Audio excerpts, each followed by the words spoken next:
খেজুর গাছটা চিৎকার করে কাঁদতেছে, খেজুর গাছ এত জোরে জোরে কাঁদতেছে। কোন বর্ণনায় আসে উটের হেনহানানির আওয়াজের মতন খেজুর গাছটা চিৎকার করে কাঁদতেছে। কোন বর্ণনায় আসে মানুষের বাচ্চারা কাঁদলে যেমন চিৎকার করে কাঁদে, খেজুর গাছ ওই রকম চিৎকার করে কান্নাকাটি করতেছে। আল্লাহর রাসূল সাল্লাল্লাহু আলাইহি ওয়াসাল্লামের প্রেমে খেজুর গাছটা কাঁদতেছে। আল্লাহর নবী নিজে মরা খেজুর গাছের প্রেম দেখিয়ে তাকায় খেয়াল করে বলতেছে, আয় খেজুর গাছ কান্দস কেন? কি লেগে কান্দস? কান্দিস না, তুই তোর কান্না বন্ধ করে দে, আমি তোর জন্য দোয়া করব। তুই মরা খেজুর গাছ থাকবি না, আমি দোয়া করব তুই জীবিত হয়ে যাবি, তোর গাছে তাজা তাজা খেজুর ধরবি, মৌসুমি ফল তুই দিবি। তা না, তুই 12 মাসের ফল দেওয়ার একটা গাছ হইবি, তুই কোনোদিন মরবি না, কিয়ামত পর্যন্ত তুই জীবিত থাকবি। কিয়ামত পর্যন্ত আমার মসজিদে যারা নামাজ আদায় করার জন্য আসবি, তোর গাছ থেকে 12 মাস তারা ফল ছিঁড়ে ছিঁড়ে ফল খাবে। এইরকম বরকতওয়ালা গাছ তুই হয়ে যাবি। তুই কান্দিস না, কান্দাটা বন্ধ করে দি। আল্লাহর রাসূল এরকম খেজুর গাছরে বুঝাইতেছেন। মনে মনে আপনারা ভাবতে পারেন নবীজি দোয়া করলেই কি মরা গাছ তাজা হবে? আমাদের নবী আলাইহিস সালাতু ওয়াস সালাম যদি কিছু বলে সেটা আল্লাহ করে, কারণ ওইটা যদি আল্লাহ তাআলা না করে তাহলে আল্লাহর কালাম আল্লাহর কথার উপরে আল্লাহর কথার উল্টা হয়ে যায়। এ কারণে আমাদের নবীজি জীবনে যদি কোনো অনিয়মও চাইছে আল্লাহর কাছে, আল্লাহ তাআলা অনিয়মরেও নিয়ম বানায়া দিছে। ওয়ান নাজমি ইযা হাওয়া মা দাল্লা সাহিবুকুম ওয়া মা গাওয়া। আমরা আমাদের নবীকে চিনি, আল্লাহ আমাদের নবীর শান বলতেছে, মা দাল্লা সাহিবুকুম ওয়া মা গাওয়া। ওয়ান নাজমি ইযা হাওয়া।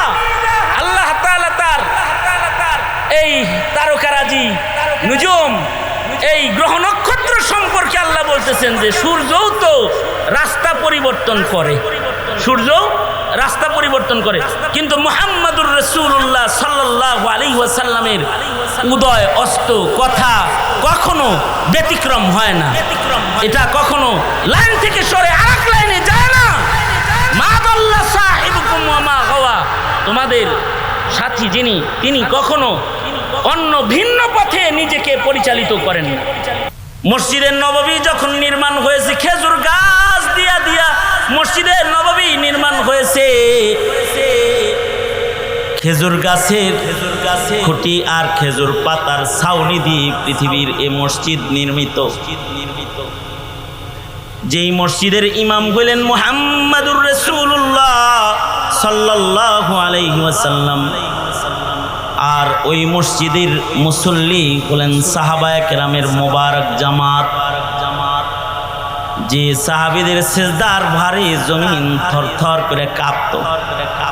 কিন্তু সেই মসজিদে কোনো এসি ছিল না, টাইলস ছিল না, বালি আর বালি। সেজদা দিলে পরে কপালের ভেতরে বালি লাগতো। এমন এক জায়গায় মসজিদ, এমন এক অবস্থা, ভালো বিছানা নাই, ছাদ নাই, খেজুর পাতার ছাউনি আর মরা মরা খেজুর গাছ দিয়ে খুঁটি বানায় একটা মসজিদ নির্মিত হয়েছে, মসজিদুন নবী। যেই মসজিদের ভেতরে রয়েছে রওজাতুম মিন রিয়াজিল জান্নাহ, জান্নাতের অরিজিনাল মাটি। যে মাটির ভেতরে দাঁড়ায় যদি কেউ নামাজ আদায় করে, সে যেন হাকিকি আল্লাহ পাকের জান্নাতের ভেতরে দাঁড়ায় 2 রাকাত নামাজ পড়লো। এই কারণে মদিনা শরীফে যারা যায় তারা এই রওজাতুম মিন রিয়াজিল জান্নাহর ভেতরে নামাজ পড়ার লেগে পাগলের। শত শত মানুষের লাইন, হাজার হাজার মানুষের লাইন দাঁড়িয়ে থাকে। একটু ওইখানে ঢুকমো, আল্লাহর জান্নাতের মাটির ভেতরে 2 রাকাত নামাজ পড়বো। আমাদের নবী আলাইহিস সালাতু ওয়াস সালামের কবরটা দুনিয়াতে সাধারণ মাটিতে হোক, এটা আল্লাহ চান না। এ কারণে পৃথিবীতে বাবা আদম আলাইহিস সালাম যখন পৃথিবীতে জান্নাত থেকে আসেন, তখন জান্নাত থেকে আরো কিছু জিনিস দুনিয়াতে আসছে। যেমন মুসা আলাইহিস সালামের লাঠি জান্নাত থেকে তখন জমিনে আসছে। যেমন বাইতুল্লাহ শরীফ যে পাথরে দাঁড়িয়ে নির্মাণ করেছেন হযরত ইব্রাহিম খলিল, মাকাম ইব্রাহিম, পাথরটা জান্নাত থেকে আসছে। হাজারুল আসওয়াদ কাবা ঘরের কোণার যে পাথর, এটা জান্নাত থেকে আসছিল সাদা শুভ্র। বনি আদমের গুনাহ টানতে টানতে এটা কালো হয়ে গেছে। এখন মানুষ একে কালা পাথর নামেই চিনে। আসলে তো সাদা পাথর এসেছিল, বনি আদমের গুনাহ টানতে টানতে এটা কালো হয়ে গেছে। ওই সময় এক টুকরা মাটিও দুনিয়াতে এসেছে, জান্নাতের অরিজিনাল মাটি। সেই মাটিটা মসজিদুন নবী, নবীর মসজিদ মদিনা শরীফে আছে। মদিনা শরীফে ওই জান্নাতি মাটি রয়েছে। এই মাটিটা মদিনার মাটি, যেটা জান্নাতের মাটি। এই মাটিটাকে আল্লাহ তাআলা এটাকে দুনিয়ার সাধারণ মাটির মতো মাটি না, জান্নাতের চেয়েও দামি মাটি বানানোর জন্য এইটাকে আল্লাহ তাআলা ইবাদতের মার্কেটে তুলছেন।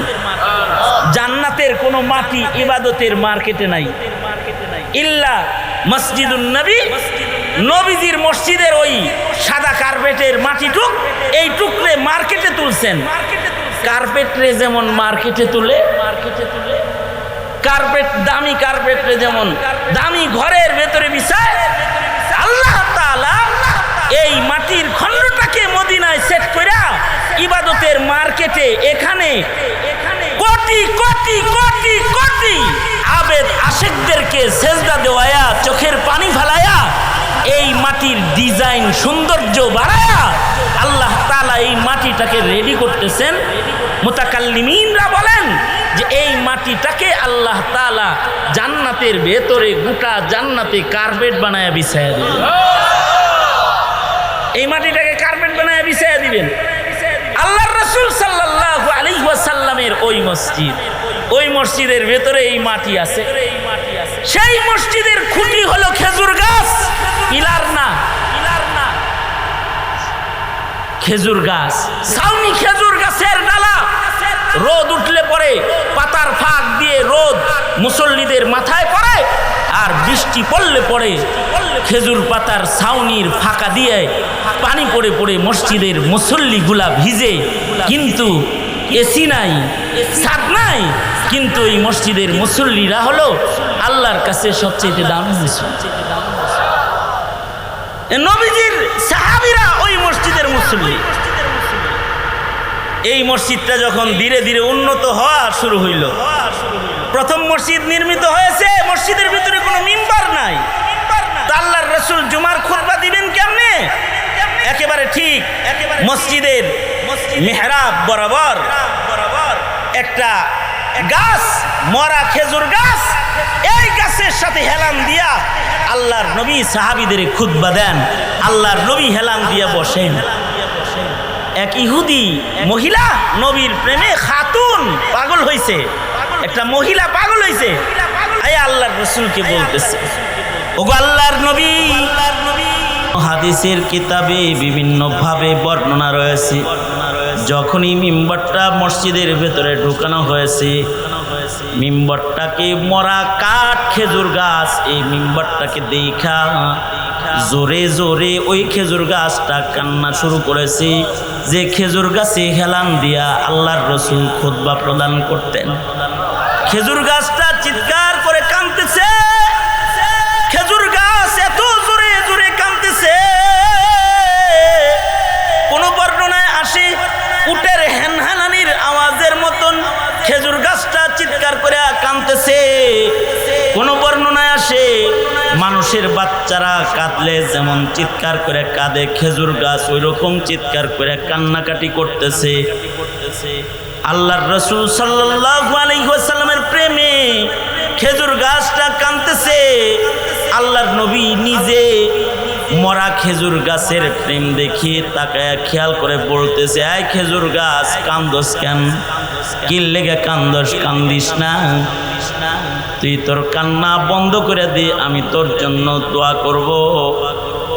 তুই মরা খেজুর গাছ থাকবি না, আমি দোয়া করব তুই জীবিত হয়ে যাবি। তোর গাছে তাজা তাজা খেজুর ধরবি, মৌসুমি ফল তুই দিবি তা না, তুই 12 মাসের ফল দেওয়ার একটা গাছ হইবি। তুই কোনোদিন মরবি না, কিয়ামত পর্যন্ত তুই জীবিত থাকবি। কিয়ামত পর্যন্ত আমার মসজিদে যারা নামাজ আদায় করার জন্য আসবি, তোর গাছ থেকে 12 মাস তারা ফল ছিঁড়ে ছিঁড়ে ফল খাবে। এইরকম বরকতওয়ালা গাছ তুই হয়ে যাবি। তুই কান্দিস না, কান্দাটা বন্ধ করে দি। আল্লাহর রাসূল এরকম খেজুর গাছরে বুঝাইতেছেন। মনে মনে আপনারা ভাবতে পারেন নবীজি দোয়া করলেই কি মরা গাছ তাজা হবে? আমাদের নবী আলাইহিস সালাতু ওয়াস সালাম যদি কিছু বলে সেটা আল্লাহ করে, কারণ ওইটা যদি আল্লাহ তাআলা না করে তাহলে আল্লাহর কালাম আল্লাহর কথার উপরে আল্লাহর কথার উল্টা হয়ে যায়। এ কারণে আমাদের নবীজি জীবনে যদি কোনো অনিয়মও চাইছে আল্লাহর কাছে, আল্লাহ তাআলা অনিয়মরেও নিয়ম বানায়া দিছে। ওয়ান নাজমি ইযা হাওয়া মা দাল্লা সাহিবুকুম ওয়া মা গাওয়া। আমরা আমাদের নবীকে চিনি, আল্লাহ আমাদের নবীর শান বলতেছে, মা দাল্লা সাহিবুকুম ওয়া মা গাওয়া। ওয়ান নাজমি ইযা হাওয়া। আল্লাহ তাআলা তার এই তারকারাজি নুজুম, এই গ্রহ নক্ষত্র সম্পর্কে আল্লাহ বলতেছেন যে সূর্যও তো রাস্তা পরিবর্তন করে, সূর্যও রাস্তা পরিবর্তন করে, কিন্তু মুহাম্মাদুর রাসূলুল্লাহ সাল্লাল্লাহু আলাইহি ওয়াসাল্লামের উদয় অস্ত কথা কখনো ব্যতিক্রম হয় না। এটা কখনো লাইন থেকে সরে আরেক লাইনে যায় না। মা দাল্লা সাহিবুকুম ওয়া মা গাওয়া। তোমাদের সাথী যিনি, তিনি কখনো অন্য ভিন্ন পথে নিজেকে পরিচালিত করেন না। ভিন্ন পথে তিনি যান না। সূর্যও ভিন্ন পথে যায়, চাঁদও ভিন্ন পথে যায়। দেখবেন চাঁদ এক এক সময় এক এক লাইনে উঠে, এর চলাফেরার কিছু রাস্তা আছে, এই রাস্তা এসে চলে। যেমন সূর্য শীতের দিনে একদিক দিয়ে উঠে, গরমের দিনে টাইম শেষ এবার জানগা না না, আবার কি আপনারা না গেলেও আমি যাবো।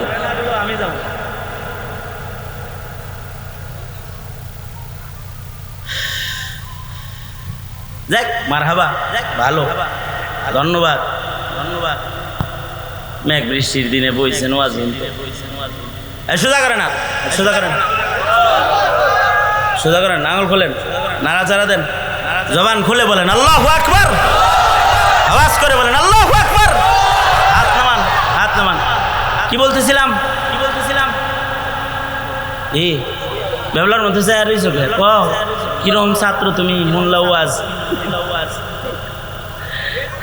সূর্য লাইন পরিবর্তন করে, শীতের দিনে একদিক দিয়ে উঠে, গরমের দিনে ঠিক না? হ্যাঁ, গরমের দিনে কোন দিয়ে উঠে? হ্যাঁ, এন্দে উঠে। পূর্ব থেকে উঠে পশ্চিমে যায় ডুবে। কিন্তু রাস্তা গরমের দিনে একটা, শীতের দিনে আর একটা। খেয়াল করছেন কখনো? খেয়াল করছেন? কে কইছে একই রাস্তা?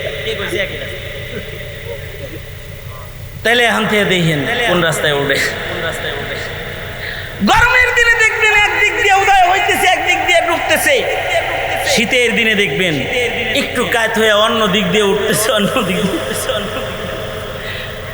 হ্যাঁ, তো দেখা যায় যে তখন গরমের দিনে কাত হয়ে উঠে, তো আলোটা স্লিপ করে অন্য, শীতের দিনে কাত হয়ে উঠতেছে যে আলোটা স্লিপ করে অন্য দিকে যাইতেছে। আপনার গায়ে রোদ খুব বেশি লাগতেছে না।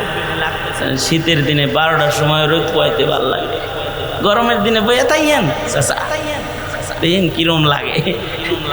গরমের দিনে তো বরাবর মাথার উপর দিয়ে যাইতেছে, আলোটা স্লিপ করতেছে না, সোজা মাথার উপরে উঠতেছে। শান্তি ভাইটা গরম হয়ে গেছে। কিন্তু শীতের দিনে স্লিপ করেছে, কাত হয়ে উঠছে, আলো গরম কম হয়েছে। সূর্য তো রাস্তা পরিবর্তন করে, সূর্যের উঠা উদয় অস্ত পাল্টায়। মুহাম্মাদুর রাসূলুল্লাহর জবান দিয়ে কোনো কথা উদয় হলে যেভাবে অস্ত যেতে কয় আল্লাহ, যেভাবে তিনি অস্ত যাওয়ার কথা বলেন সেভাবে অস্ত যায়, কোনো পরিবর্তন হয় না, রূপ পাল্টায় না, এটা পরিবর্তন হয় না। এ হলো মুহাম্মাদুর রাসূলুল্লাহ সাল্লাল্লাহু আলাইহি ওয়াসাল্লাম।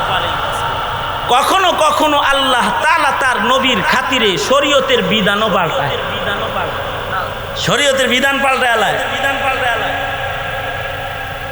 আমাদের নবী আলাইহিস সালাতু ওয়াস সালামের জন্য শরীয়তের বিধানও পাল্টায় ফেলানো হয় কখনো। মা দাল্লা সাহিবুকুম ওয়া মা গাওয়া, এমনিতে নিয়ম হইল বাচ্চা যদি রেজাই ভাই হইতে হয় তাইলে 2 বছরের আগে ছোটকালে দুধ খাইতে হয়, তাইলে দুধ মা হয় আর সন্তান দুধ ছেলে হয়। বিধান হলো শরঈ বিধান, 2 বছরের ভেতরে কোনো বাচ্চা যদি কোনো মহিলার স্তন থেকে দুধ পান করে তাইলে তার সন্তান হয়ে যায়। যেমন আল্লাহর রাসূল সাল্লাল্লাহু আলাইহি ওয়াসাল্লাম, আমাদের নবী আলাইহিস সালাতু ওয়াস সালাম আর হুজুরের আপন চাচা হযরত আমির হামজা রাদিয়াল্লাহু আনহু একদিকে চাচা ছিলেন আর একদিকে দুধ ভাই ছিলেন। হযরত আমির হামজা রাদিয়াল্লাহু আনহু যে মহিলার দুধ পান করেছেন, আল্লাহর রাসূলও ওই মহিলার দুধ খাইছিলেন। একদিক দিয়া হলেন চাচা আর একদিক দিয়া হলেন রেজাই ভাই, এ কারণে মোহাব্বতটা বেশি। ওদের মাঠে নিজের এ ভাই আর নিজের এ ভাতিজা আল্লাহর পয়গম্বরের জন্য হযরত আমির হামজা যে কোরবানি পেশ করেছেন তার নজির হয় না। নাক কান কাইটা কাফেররা মশলা বানাইছে, কলিজা বাইর করে চাবায়া চাবায়া কাফেরে খাইছে। আর সাইয়্যিদুশ শুহাদা আমির হামজা সরওয়ারে দু আলম নবীর প্রেমে এই কোরবানি প্রদান করেছেন। নবী আলাইহিস সালাতু ওয়াস সালাম এই যে দুধ খাওয়ার বিধান, যেটা কোনো বাচ্চা যদি 2 বছর বয়সের ভেতরে কোনো মহিলার দুধ পান করে তাহলে রেজাই ছেলে হয়, দুধ সন্তান হয়। দুধ ভাই দুধ বোন, একই মহিলার দুধ যদি নারী পুরুষ ভিন্ন ঘরের খায় তো দুধ বোনে পরিণত হয়।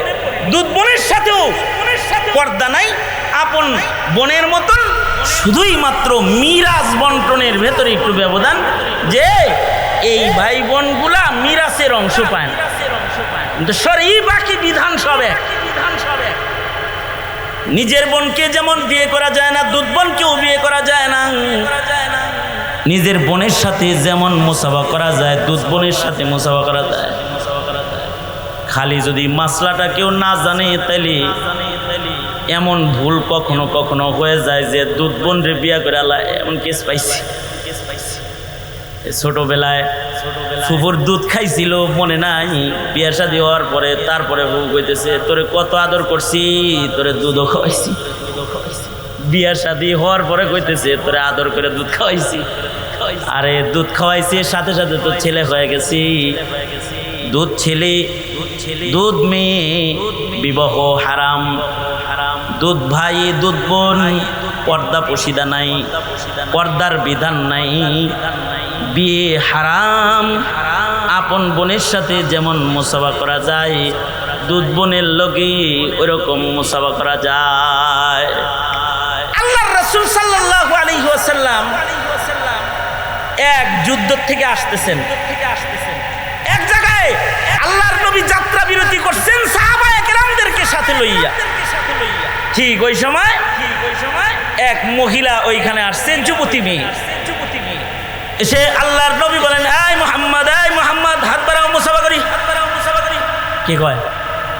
একটা মহিলা বলতেছে, যুবতী মহিলা বলতেছে হাত বাড়াও মুসাফা করি।